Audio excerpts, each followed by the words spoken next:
সদস্য এবং সাধারণ সম্পাদক বাচ্চু ভাইয়ের ওপর যে হামলা হয়েছে, সন্ত্রাসী হামলা, চাঁদাবাজি করেছে যারা চাঁদা চেয়েছেন, তার নিজ বাসভবন নির্মাণ করতে যে চাঁদা চেয়েছেন যারা সন্ত্রাসীদের কবলে যে আহত হয়েছে, অত্যন্ত দুঃখের বিষয়।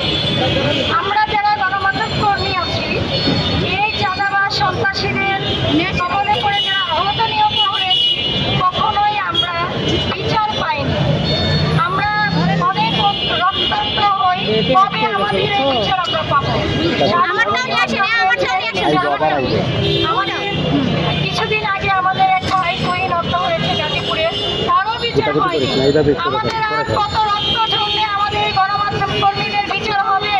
আমি মাননীয় প্রধানমন্ত্রীর কাছে জানতে চাই, স্বরাষ্ট্রমন্ত্রীর কাছে জানতে চাই, প্রশাসনের কাছে জানতে চাই, আমাদের গণমাধ্যম কর্মীরা কেন এত অত্যাচারিত হয়, কেন নির্যাতিত হয়, বা আর কত রক্ত ঝরলে